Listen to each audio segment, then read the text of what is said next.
Assalamualaikum warahmatullahi wabarakatuh.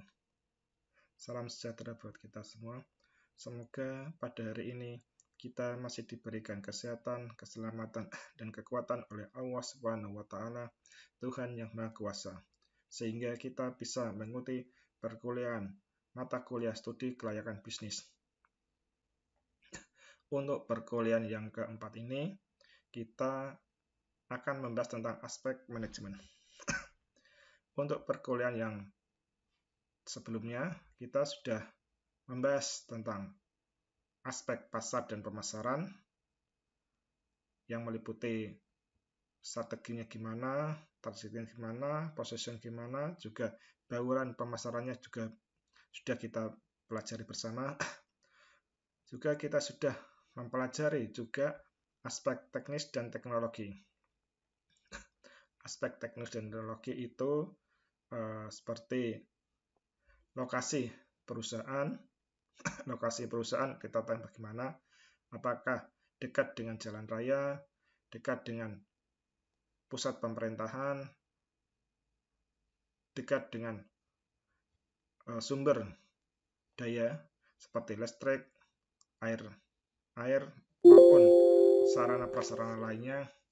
Juga luas produksi juga diperhatikan, juga layout atau tata tempat dari perusahaan, dari pabrik itu juga diperhatikan, sudah kita bahas pada perkuliahan yang sebelumnya.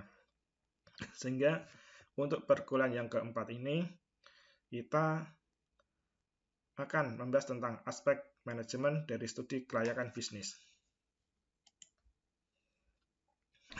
Tujuan dari aspek manajemen yaitu untuk mengkoordinasikan berbagai kegiatan dan sumber daya agar berbagai sarana proyek itu dapat disiapkan secara tepat waktu dan tepat guna.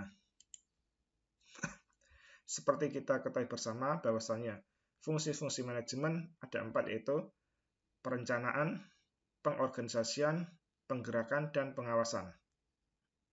Perencanaan atau planning yaitu suatu proses untuk menentukan arah yang akan ditempuh dan kegiatan-kegiatan yang diperlukan dalam rangka untuk mencapai tujuan yang telah ditetapkan oleh instansi atau perusahaan.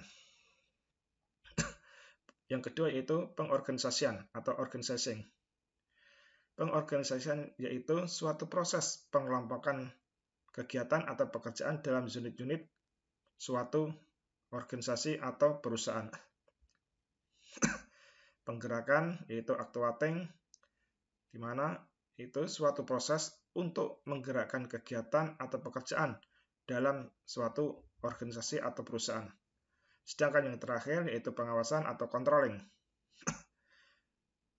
Controlling atau pengawasan yaitu suatu proses untuk mengukur dan menilai pelaksanaan tugas, apakah telah sesuai dengan rencana atau belum, sehingga itu perlu suatu pengawasan dalam suatu manajemen suatu perusahaan. Kita akan membahas tentang manajemen proyek. Sistem untuk merencanakan, melaksanakan, dan mengawasi pembangunan proyek dengan efisien. Pembangunan proyek harus dapat menyusun rencana pelaksanaan proyek dengan mengorganisasikan berbagai aktivitas atau kegiatan proyek dan penggunaan sumber daya agar secara fisik proyek itu dapat selesai tepat waktu. Kita akan membahas tentang perencanaan, yaitu perencanaan proyek. Rencana proyek itu menggambarkan mengapa dan bagaimana suatu proyek itu dilaksanakan. Dalam melaksanakan proyek, perlu dianalisis rencana kerja yang meliputi jenis pekerjaan atau aktivitas, waktu penyelesaian, tenaga pelaksananya, peralatannya, maupun anggarannya. Sehingga itu bagian-bagian dari perencanaan suatu proyek.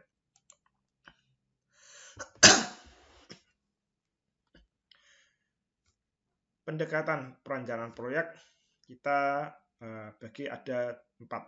pendekatan. Itu yang pertama, pendekatan secara atas bawah atau top down. Yang kedua, pendekatan bawah atas atau bottom up. Yang ketiga yaitu pendekatan campuran. Dan yang keempat yaitu pendekatan kelompok. Yang dimaksud dengan pendekatan atas bawah atau top down yaitu perencanaan dengan pendekatan dilakukan oleh pimpinan organisasi. Unit organisasi di bawahnya itu hanya melaksanakan hal-hal yang telah direncanakan. Untuk perusahaan yang menganut sistem desentralisasi atau penyebaran kewenangan, pimpinan puncak memberikan pengarahan dan petunjuk kepada pemimpin cabang atau sejenisnya untuk menyusun rencana yang pada tahapannya akan ditinjau dan dikoreksi oleh pimpinan puncak sebelum disetujui atau direalisasikan. Sehingga pendekatan atas bawah ini semua perencanaan itu ditentukan oleh pimpinan puncak, sehingga manajer yang di bawahnya atau divisi-divisi di bawahnya itu menganut apa yang sudah direncanakan oleh manajer puncak tersebut atau pimpinan puncak. Yang kedua yaitu pendekatan bawah atas atau bottom up. Yang dimaksud dengan pendekatan bawah atas atau bottom up di sini yaitu perencanaan dengan pendekatan dilakukan dengan cara yaitu pimpinan puncak memberikan gambaran situasi dan kondisi yang dihadapi organisasi termasuk mengenai misi, tujuan, sasaran, dan sumber daya dimiliki. Langkah selanjutnya yaitu memberikan kewenangan pada manajer di tingkat bawahnya untuk menyusun perencanaan. Sehingga untuk pendekatan bawah atas di sini, manajer puncak itu hanya memberikan gambaran situasi, kondisi yang dihadapi, yaitu termasuk visi, misi, tujuan, sasaran, maupun sumber daya yang dimiliki. Sehingga untuk pelaksanaan perencanaan itu diserahkan oleh manajer di bawahnya atau pimpinan di bawahnya untuk melaksanakan perencanaan proyek yang sudah sesuai dengan visi misi, sasaran, maupun tujuan yang sudah ditetapkan oleh manajer puncak. Yang ketiga itu pendekatan campuran. Pendekatan campuran yaitu proses perencanaan yang murni atas bawah atau bawah atas. Yang sering ditemukan yaitu kombinasi atau campuran di antara keduanya, walaupun dengan persentase yang relatif. Dengan pendekatan campuran di sini, pimpinan itu memberikan petunjuk perencanaan organisasi secara garis besarnya, sedangkan perencanaan secara detail diserahkan kepada kreativitas unit perusahaan di bawahnya dengan tetap mematuhi aturan yang sudah ada. Sehingga campuran ini pimpinan puncak itu memberikan petunjuk perencanaan organisasi secara garis besar. Secara garis besar, perencanaan organisasi sudah ditetapkan oleh manajer puncak. Sedangkan perencanaan detail itu diserahkan kepada kreativitas unit organisasi atau manajer yang di bawahnya. Tetapi masih tetap dipatuhi aturan yang telah ditetapkan sebelumnya. Yang keempat yaitu pendekatan kelompok. Pendekatan di kelompok di sini yaitu perencanaan dibuat oleh sekelompok tenaga ahli dalam suatu perusahaan. Oleh karena itu, di dalam perusahaan dibentuk semacam biro atau bagian khusus seperti biro perencanaan. Contoh yang ada di tingkat provinsi maupun tingkat kabupaten yaitu atau tingkat pemerintah pusat seperti Bappenas itu tingkat pemerintah pusat, sedangkan untuk pemerintah provinsi maupun pemerintah kabupaten yaitu Bapeda yang mana perencanaan pembangunan.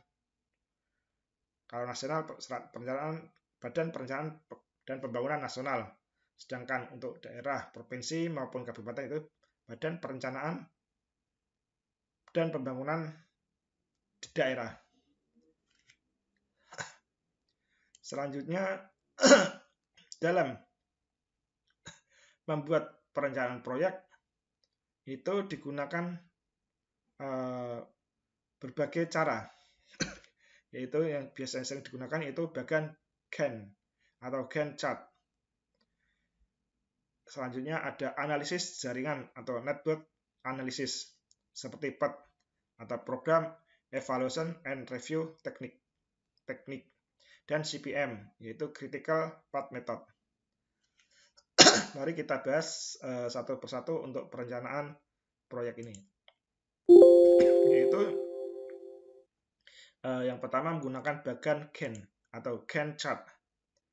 Pada Gantt chart ini pertama kali diperkenalkan oleh Henry I. Gantt.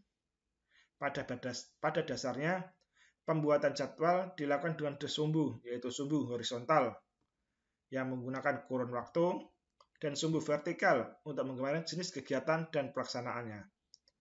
Sehingga bagian Gantt ini ditemukan oleh Henry Gantt dengan dua sumbu, yaitu sumbu vertikal digunakan untuk menggambarkan jenis kegiatan dan pelaksanaan, sedangkan sumbu horizontal digunakan untuk menggambarkan kurun waktu yang dilakukan dalam suatu proyek.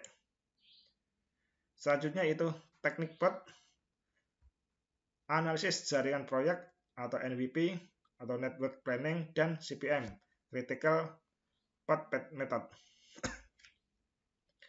Teknik PET atau Program Evaluation and Review Technique adalah teknik perencanaan yang dikembangkan oleh konsultan Bose, Allen and Hamilton pada tahun 1958. Dalam teknik PET di sini, pembuatannya memiliki 3 dasar yang penting, yaitu perencanaan yang meliputi penjadwalan kerja, penganggaran, dan penggunaan tenaga kerja.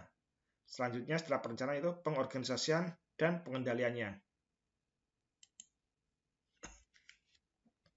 Analisis jaringan proyek atau Network Planning atau NPV yaitu merupakan pengembangan dari teknik PET.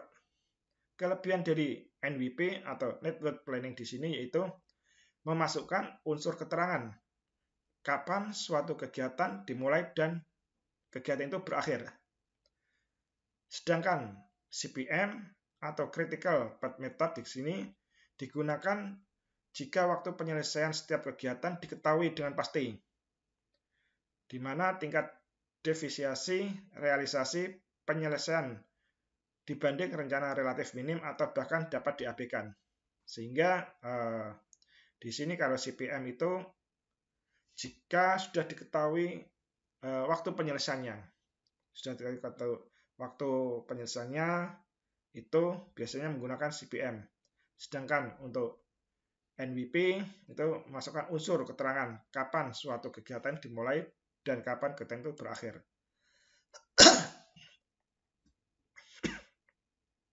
Perbedaan teknik PET dan CPM atau Critical Path Method. CPM itu menggunakan satu jenis waktu untuk perkiraan waktu penyelesaian setiap kegiatan. Sedangkan teknik PET menggunakan 3 jenis waktu, yaitu perakiraan waktu optimis, waktu paling mungkin, dan waktu pesimis. CPM digunakan jika waktu penyelesaian setiap kegiatan diketahui dengan pasti, di mana tingkat deviasi realisasi penyelesaian dibanding rencana relatif minim atau bahkan dapat diabaikan. Sedangkan PET digunakan pada kegiatan yang waktu penyelesaiannya tidak dapat dipastikan karena belum pernah dilakukan sebelumnya atau kegiatan tersebut memiliki variasi waktu perkiraan penyelesaian yang lebar. Penjadwalan proyek yaitu digunakan untuk menentukan aktivitas-aktivitas proyek dalam urutan waktu tertentu, di mana mereka harus dimunculkan. Pendekatan penjadwalan ini biasanya populer, yaitu bagan Gantt. Bagan ini menunjukkan hubungan antara aktivitas proyek dengan batasan waktu.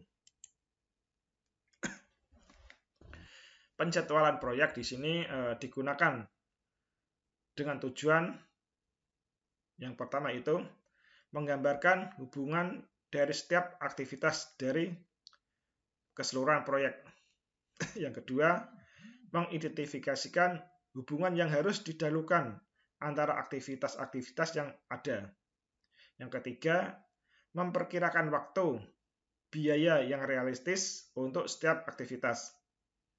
Yang keempat yaitu membantu penggunaan orang, uang, dan sumber daya peralatan yang lebih baik dengan mengidentifikasikan jalur kritis dan kemacetan dalam proyek. Sedangkan yang kelima yaitu memperbaiki dan memperbarui rencana atau jadwal semula. Ini kita penjadwalan contoh kasus itu aktivitas JKLMN. Jika aktivitas J itu aktivitas sebelumnya tidak ada, waktunya 10, bisa 10 menit, 10 jam, ya ibaratnya 10 menit. Sedangkan aktivitas K, aktivitas sebelumnya tidak ada, waktunya 5 menit. Aktivitas L itu melalui dari J, itu waktunya 4 menit. Sedangkan M, aktivitas sebelumnya itu melalui setelah dari J, yaitu 8 menit. N, aktivitas sebelumnya yaitu dari K, dengan waktu 7 menit. Mari kita lihat bagian Gantt-nya.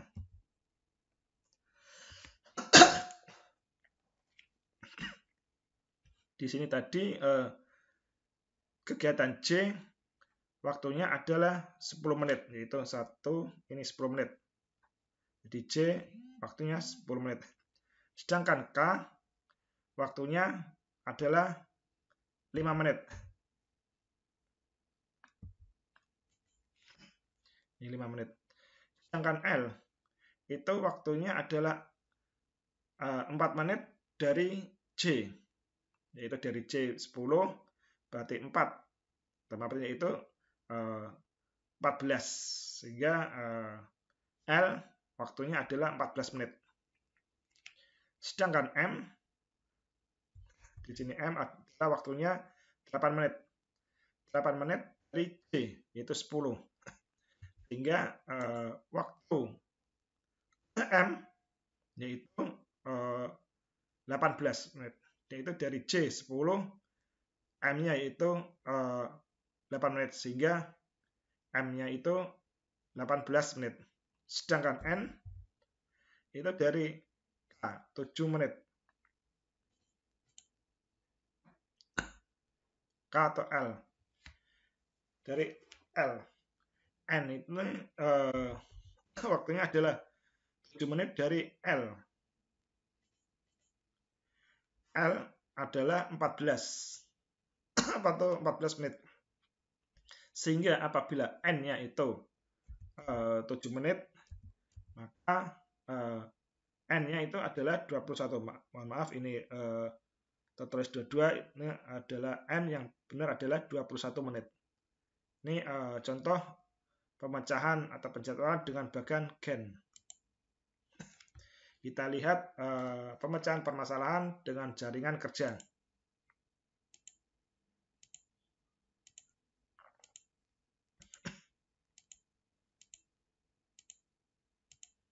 Kita lihat di sini yaitu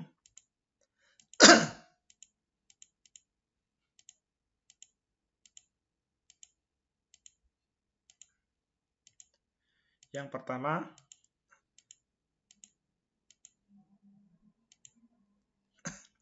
itu kegiatan 1.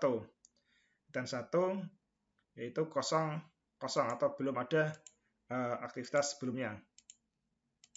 Sehingga untuk kegiatan 1 di sini yaitu J kedua, yaitu J-nya itu dilakukan jangka waktu 10 menit.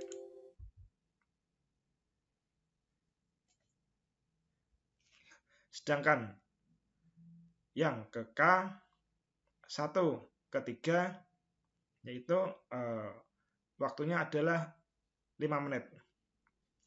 Sehingga kegiatan kedua adalah 10 menit setelah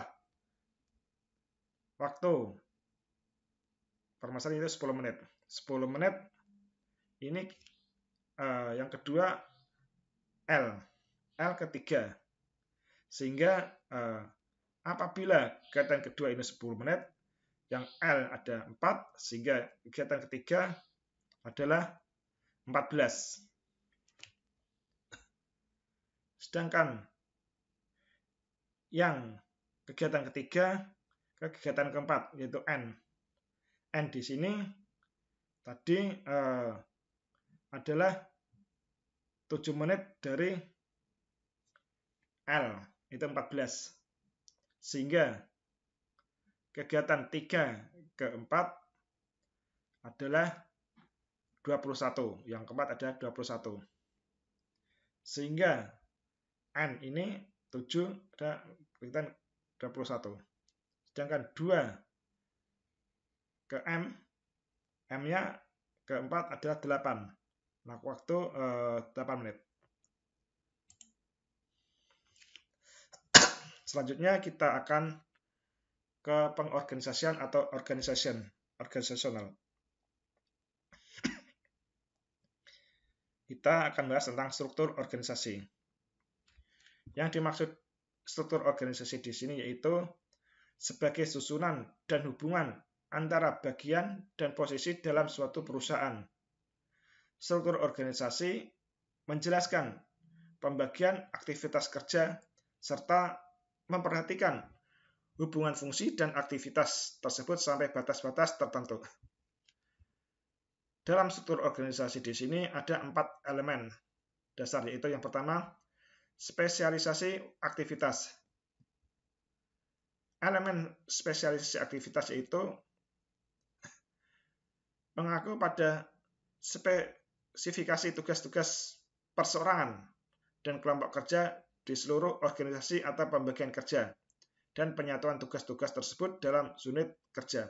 Sehingga spesialisasi aktivitas adalah mereka yang mempunyai tugas spesifik, baik tugas perorangan maupun tugas kelompok kerja dalam suatu organisasi atau pembagian kerja, dan penyatuan tugas dalam suatu unit kerja. Yang kedua itu standarisasi aktivitas. Standarisasi aktivitas yaitu suatu prosedur yang digunakan organisasi untuk menuju kelayak dugaan atau predictability. Yang ketiga itu koordinasi aktivitas. Koordinasi aktivitas yaitu suatu prosedur dalam memadukan fungsi-fungsi subunit dalam organisasi. Mekanisme standarisasi aktivitas akan memudahkan pengkoordinasian aktivitas, khususnya dalam organisasi yang tidak memiliki pola yang rumit. Yang keempat yaitu besar unit kerja. Besar unit kerja di sini yaitu berhubungan dengan jumlah pegawai yang ada dalam suatu kelompok kerja. Bentuk organisasi. Bentuk organisasi di sini ada 5 bentuk organisasi. Yaitu yang pertama itu bentuk organisasi garis. Bentuk organisasi garis di sini yaitu bentuk organisasi yang paling sederhana. Ciri-ciri bentuk organisasi garis yaitu jumlah karyawannya relatif sedikit, organisasinya relatif kecil, karyawan sudah saling mengenal satu dengan yang lain sehingga bisa secara akrab karena jumlah karyawan sedikit. Yang keempat, ciri-cirinya yaitu spesialisasi kerja masih relatif rendah karena jumlah karyawan yang sedikit atau kecil, organisasi juga kecil sehingga spesialisasi kerja masih rendah. Yang kedua yaitu organisasi fungsional. Organisasi fungsional di sini yaitu setiap atasan mempunyai wewenang untuk memberikan perintah kepada bawahan yang ada, sepanjang perintah itu masih ada hubungan dengan fungsi yang dimiliki oleh atasan. Yang ketiga itu organisasi garis dan staf. Organisasi garis dan staf di sini digunakan jika suatu organisasi atau perusahaan telah berkembang semakin besar. Mungkin sekali akan timbul berbagai kesulitan bagi seorang pemimpin untuk mengambil keputusan, sehingga ia merasa perlu meminta bantuan kepada orang lain yang dirasa lebih mampu. Yang keempat yaitu organisasi gabungan. Organisasi gabungan yaitu bentuk organisasi gabungan merupakan bentuk dari kombinasi struktur organisasi yang telah disebutkan sebelumnya, yaitu antara organisasi garis, organisasi fungsional, maupun organisasi garis dan staf. Sehingga ini merupakan gabungan dari bentuk-bentuk organisasi. Yang kelima yaitu organisasi metrik. Organisasi metrik itu struktur organisasi metrik sering diterapkan pada organisasi yang memiliki pekerjaan-pekerjaan relatif besar. Pada dasarnya, organisasi metrik ini bertujuan untuk memadukan berbagai bentuk struktur organisasi yang telah ada serta unsur personalia yang ada dalam organisasi dengan berbagai spesialisasinya guna menyelesaikan suatu proyek atau pekerjaan. Di sini kita ibaratkan, kita ambil contoh struktur organisasi di Fakultas Ekonomi dan Bisnis, terutama di program studi manajemen. Pimpinan puncaknya atau sebagai ketua program studi yaitu ketua program studi manajemen. Di bawahnya ketua program studi manajemen ada sekretaris prodi manajemen. Sekretaris di sini ada berbagai macam bagian atau struktur. Yang pertama itu kepala administrasi. Yang kedua, kepala lab komputer. Yang selanjutnya adalah tim penjamin mutu. Komite skripsi. Ada pasar modal dan pengelola jurnal. Dalam kepala organisasi di sini ada garis putus-putus. Garis putus-putus di sini yaitu hubungan secara struktural. Bahwasanya yang berada dalam garis putus-putus ini secara struktural bertanggung jawab kepada kepala administrasi, yaitu bagian akademik, bagian keuangan, bagian sumber daya manusia, bagian sarpras, maupun bagian pelayanan.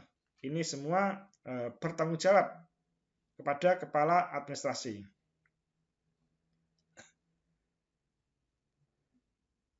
Kepala laboratorium komputer dengan laborat manajemen ini hubungan kumulatif. Sehingga yang garis lurus ini adalah hubungan garis kumulatif, sedangkan garis yang putus-putus ini adalah hubungan struktural. Dalam struktur organisasi itu dijelaskan identifikasi jabatan. Identifikasi jabatan itu apa? Seperti ketua program studi, kepala program studi manajemen itu tugasnya apa? Selanjutnya ringkasan jabatan. Ada ringkasan jabatannya, juga tugas-tugas yang dirasakan oleh ketua prodi manajemen, pengawasan yang diberikan dan yang diterima, hubungan dengan jabatan-jabatan lain, bahan, alat, dan mesin yang digunakan, kondisi kerja, penjelasan istilah yang tidak lazim, serta komentar tambahan. Itu adalah deskripsi jabatan. Selanjutnya kita membahas tentang penggerakan atau actuating. Aspek penggerakan atau actuating di sini yaitu merupakan bagian dari manajemen. Hendaknya diperkirakan juga apakah dalam manajemen proyek maupun manajemen implementasi bisnis itu kelak dapat berjalan baik, sehingga bisnis itu dapat dinyatakan layak. Dalam menyusun pergerakan ini itu harus berjalan secara baik. Secara baik itu dibagi oleh beberapa sisi, seperti fungsi penggerakan yang harus terpenuhi, serta sikap dan perilaku seorang pemimpin yang hendak memenuhi kriteria dalam penggerakan. Fungsi dari penggerakan atau actuating di sini yaitu yang pertama, mempengaruhi seseorang supaya bersedia menjadi pengikutnya, melakukan daya tolak kepada seseorang atau orang-orang. Yang ketiga itu membuat seseorang atau sekelompok orang suka mengerjakan tugas dengan baik. Yang keempat, fungsinya itu mendapat, memelihara, dan memupuk kesetiaan kepada pimpinan, tugas, dan organisasi tempat mereka bekerja. Fungsi penggerakan selanjutnya itu menanamkan, memelihara, dan memupuk rasa tanggung jawab seseorang atau sekelompok orang terhadap Tuhannya, negara, maupun terhadap masyarakat. Untuk menggerakkan karyawan, hendaknya seseorang penggerak, dalam ini seorang pemimpin, memiliki jiwa kepemimpinan. Karena kepemimpinan dapat diartikan sebagai suatu proses mengenai pengarahan dan usaha untuk mempengaruhi kegiatan yang berhubungan dengan anggota kelompok. Sehingga dalam melakukan penggerakan di sini, seorang pemimpin harus mempunyai jiwa kepemimpinan.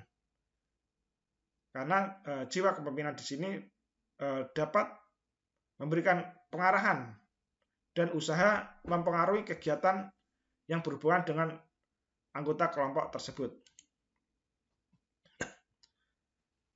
Kegiatan selanjutnya itu pengawasan atau controlling.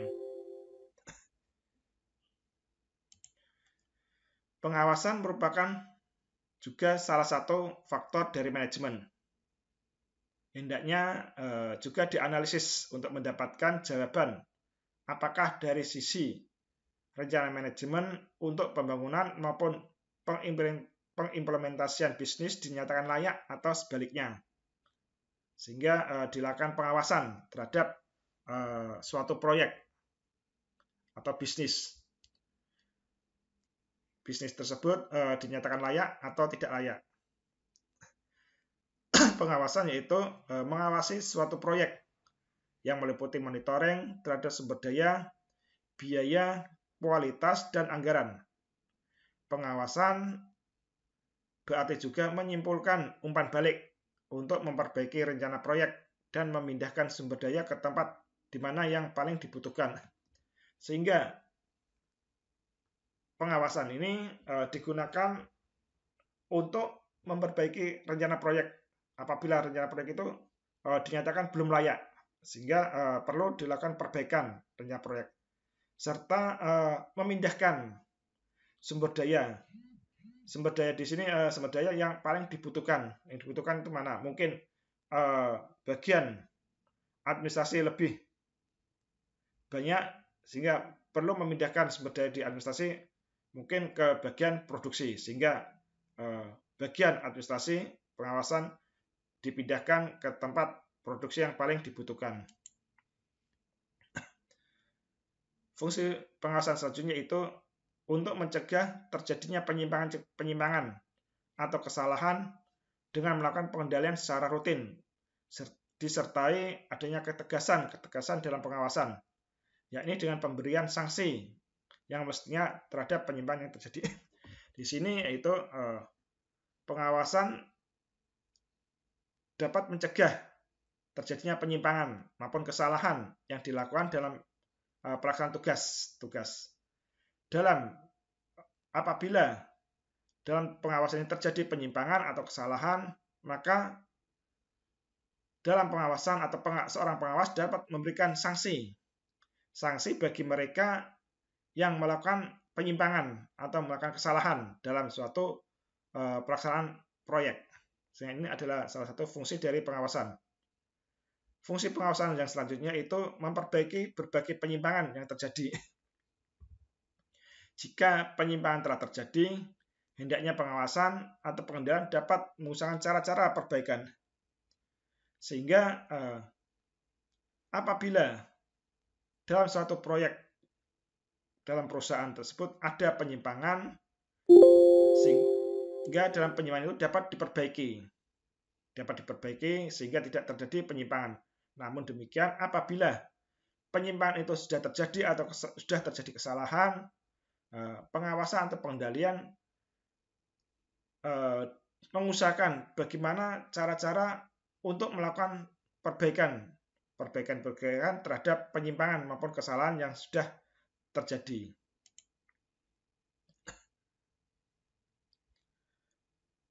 Fungsi pengawasan selanjutnya yaitu mendinamiskan organisasi. Dengan adanya pengawasan, diharapkan sedini mungkin dapat dicegah terjadinya penyimpangan-penyimpangan, sehingga setiap unit organisasi selalu dalam keadaan bekerja secara efektif dan efisien. Sehingga dengan dilakukan pengawasan, maka penyimpangan-penyimpangan itu dapat dicegah sedini mungkin, atau penyimpangan agar tidak terjadi penyimpangan, sehingga dalam pelaksanaan bekerja di suatu organisasi maupun perusahaan, karyawan dapat bekerja secara efektif dan efisien. Ini dalam rangka pencegahan terhadap terjadinya pengawasan dalam suatu proyek. Fungsi pengawasan selanjutnya itu mempertebal rasa tanggung jawab. Dengan adanya pengendalian atau pengawasan yang rutin, mungkin sebulan sekali, mungkin 3 bulan, semester maupun 1 tahun, yang dilakukan secara rutin dalam organisasi, karyawan dapat selalu mengerjakan semua tugas yang diberikan dengan benar. Sehingga kesalahan dalam pelaksanaan tugas itu akan kemungkinan kecil kemungkinan kesalahan terjadi atau muncul. Namun apabila ada tindakan yang salah,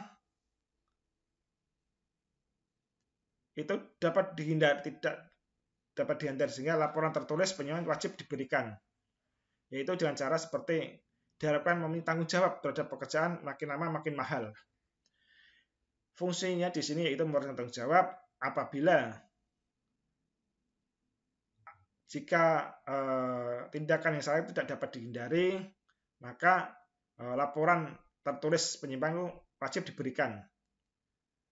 Selain itu juga untuk meminimalisir kesalahan dalam pelaksanaan tugas, itu dapat sekecil mungkin kesalahan dapat dihindari.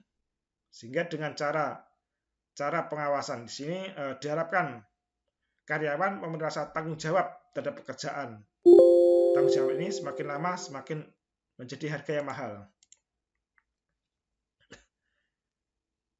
Sehingga setelah kita pelajari semua unsur-unsur dari manajemen, aspek manajemen yaitu dari perencanaan, pengorganisasian, penggerakan, dan pengawasan, maka dapat kita ambil kesimpulan dalam studi kelayakan bisnis untuk aspek manajemen. Yaitu yang pertama itu perencanaan, di mana perencanaan di sini itu menilai perencanaan dari sisi pendekatan yang digunakan, baik dari sisi jangka waktu, dari sisi tingkatan manajemen. Perencanaan juga hendaknya dapat dinilai dari sisi fungsinya. Program kerja yang tidak terlepas dari anggaran merupakan suatu perencanaan. Anggaran juga dibuat dengan teknik-teknik tertentu sehingga dapat dinilai apakah program kerja tersebut layak atau tidak waktu yang direalisasikan dalam kedua kegiatan pokok. Maksudnya di sini itu perencanaan digunakan untuk pendekatan dari sisi jangka waktu maupun sisi fungsi. Sehingga selain itu perencanaan juga tidak terlepas dari anggaran. Anggaran apakah program kerja yang sudah ditetapkan itu layak atau tidak layak waktu dalam penyelesaian pekerjaan. Yang kedua itu pengorganisasian, di mana pengorganisasian di sini itu mengkaji apakah langkah-langkah pengorganisasian di dalam kegiatan dapat direncanakan dan diperkirakan akan berjalan dengan baik. Langkah-langkah pengorganisasian yang utama yaitu mampu membuat perencanaan yang berupa rincian seluruh pekerjaan yang akan dikerjakan, pembagian beban kerja ke dalam aktivitas-aktivitas yang akan dikerjakan oleh para pekerja, pengkomunikasian pekerjaan-pekerjaan yang ada, penetapan mekanisme untuk pengkoordinasian pekerjaan, pemantauan efektivitas organisasi, dan pengambilan langkah-langkah penyesuaian untuk mempertahankan atau meningkatkan efektivitas. Pedoman untuk memperoleh struktur organisasi dan aktivitas organisasi akan dibentuk baik dalam rangka untuk membangun proyek bisnis maupun dalam mengimplementasikan bisnis secara rutin. Perlu memperhatikan faktor-faktornya, bentuknya, termasuk ukuran-ukuran untuk menilai prestasi sehingga dapat dipilih struktur organisasi yang tepat. Apakah organisasi bentuk garis, organisasi bentuk link dan staff, garis dan staff, organisasi campuran maupun organisasi kelompok.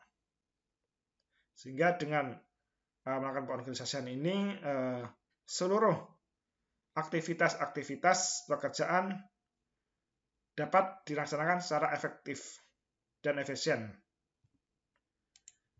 Selanjutnya itu yang ketiga itu penggerakan.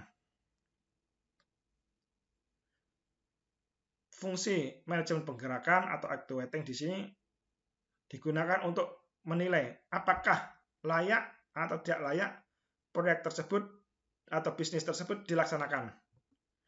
Pengkajiannya untuk penggerakan aspek pokoknya itu manajemen dapat mempengaruhi orang-orang agar bersedia bekerja dengan baik, bahkan lebih baik. Mampu melakukan daya tolak pada seseorang anggota perusahaan bila dianggap perlu. Mampu memupuk kesetiaan pada tugas, pimpinan, dan perusahaan di mana karyawan tersebut bekerja. Yang terakhir yaitu pengawasan. Aspek pengawasan digunakan untuk memutuskan apakah keputusan proyek itu layak atau tidak layak atas aspek pengawasan di sini. Kajian dapat diarahkan pada fungsi pokok pengawasan, yaitu mencegah secara maksimal terjadinya penyimpangan atau kesalahan, memperbaiki berbagai penyimpangan atau kesalahan yang sudah terjadi, mendinamisasikan organisasi ke arah yang lebih efektif dan efisien, serta mempertebal rasa tanggung jawab setiap unit organisasi dengan selalu bekerja secara benar, sehingga penyimpangan-penyimpangan itu semakin sulit muncul atau penyimpangan tidak terjadi penyimpangan, sehingga dalam aspek pengawasan ini digunakan untuk mencegah secara maksimal terjadinya penyimpangan maupun kesalahan, memperbaiki penyimpangan atau kesalahan yang apabila sudah terjadi, serta mendinamisasikan organisasi ke arah yang lebih baik, lebih efektif dan efisien, serta mempertebal rasa tanggung jawab karyawan untuk bekerja secara benar. Demikian materi perkuliahan studi kelayakan bisnis untuk aspek manajemen. Semoga dengan mahasiswa memahami studi kelayakan bisnis secara manajemen, mahasiswa dapat mengimplementasikan kegiatan ini dalam kelayakan bisnisnya. Ini digunakan untuk mengerjakan atau menyelesaikan tugas, baik tugas individu maupun tugas secara kelompok untuk studi kelayakan bisnis. Dimulai yang pertama itu aspek pasar dan pemasaran. Yang kedua yaitu aspek teknis dan teknologi, dan yang ketiga adalah aspek manajemen. Demikian materi studi kelayakan bisnis yang membahas tentang aspek manajemen yang dapat saya sampaikan. Semoga perkuliahan pada hari ini dapat bermanfaat bagi kita semua. Akhirnya, wassalamualaikum warahmatullahi wabarakatuh.